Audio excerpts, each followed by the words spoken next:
Tipe-tipe belajar dalam proses pembelajaran. Sebelumnya saya akan menjelaskan tentang pengertian belajar. Jadi belajar adalah suatu proses kegiatan yang menimbulkan kelakuan baru atau merubah kelakuan lama, sehingga seseorang lebih mampu memecahkan masalah dan menyesuaikan diri terhadap situasi-situasi yang dihadapi dalam hidupnya. Di dalam belajar terdapat tipe-tipe dalam belajar.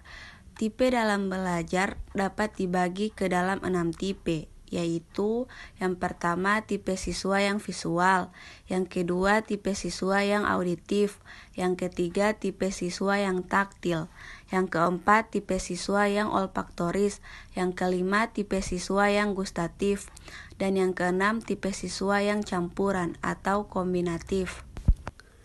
Yang pertama, tipe siswa yang visual atau lebih mudah belajar melalui penglihatan.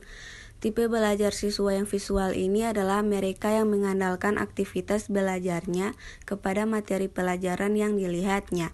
Jadi yang menjadi peranan penting dalam cara belajarnya adalah mata atau penglihatan. Dikatakan demikian karena satu-satunya alat indera yang aktif dan dominan adalah mata. Oleh sebab itu baginya alat peraga adalah sangat penting artinya untuk membantunya dalam penyerapan materi yang disampaikan padanya. Untuk siswa yang bertipe visual ini, cara belajarnya adalah dengan memakai stabilan untuk mencoret-coret kata yang dianggap penting agar ia cepat melihatnya, bahwa ini adalah untuk dimengerti. Yang kedua, tipe siswa yang auditif atau lebih mudah belajar melalui pendengaran. Siswa yang bertipe auditif ini mengandalkan kesuksesan belajarnya pada alat pendengarannya, yaitu telinga. Bagi siswa yang bertipe begini, materi pelajaran yang disampaikan kepadanya lebih cepat atau mudah diserapnya apabila materi disajikan secara lisan. Siswa yang bertipe auditif ini, seorang guru harus bersuara besar dan intonasinya tepat sehingga materi yang disajikan dapat berhasil dengan baik.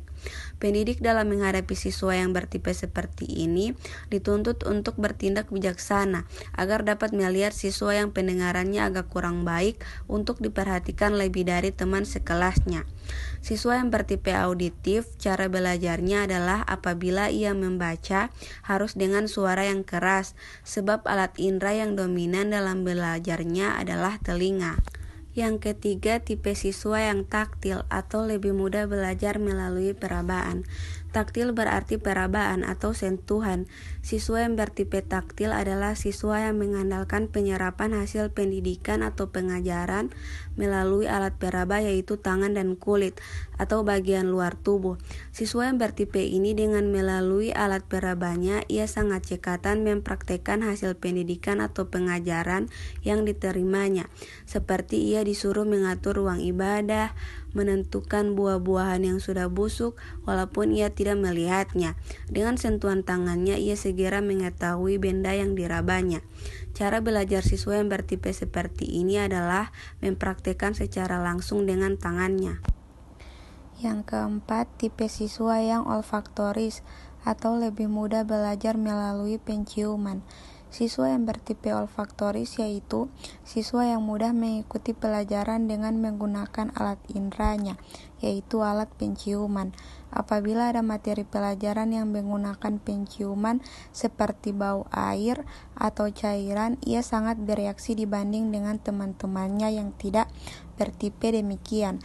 Siswa yang bertipe olfaktoris ini akan lebih cepat menyesuaikan diri dengan lingkungan. Siswa yang demikian lebih mudah belajar dengan hal-hal yang berhubungan dengan bau-bauan seperti mengetahui makanan yang sudah basi dan sebagainya. Cara belajar siswa yang bertipe seperti ini adalah mencium segala sesuatu yang ada di sekitarnya walaupun tidak melihat secara langsung, karena alat inderanya yang paling berfungsi adalah hidung. Yang kelima, tipe siswa yang gustatif atau lebih mudah belajar melalui kemampuan mencicipi. Siswa yang bertipe gustatif atau kemampuan mencicipi adalah siswa yang dalam belajarnya mengandalkan kecakapan lidahnya.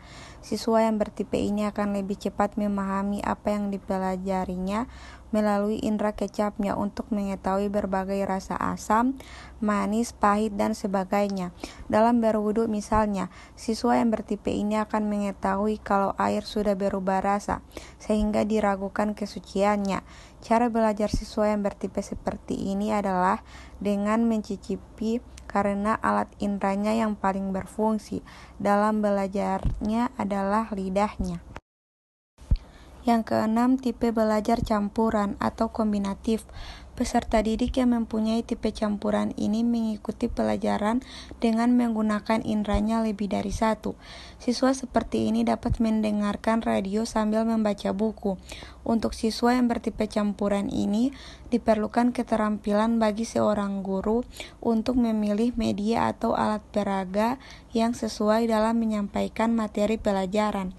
Untuk siswa yang bertipe kombinatif ini, cara belajarnya adalah bisa mengeraskan kalau ia membaca dan mencoret-coret kata yang dianggap perlu karena alat indera yang berfungsi dalam belajarnya lebih dari satu.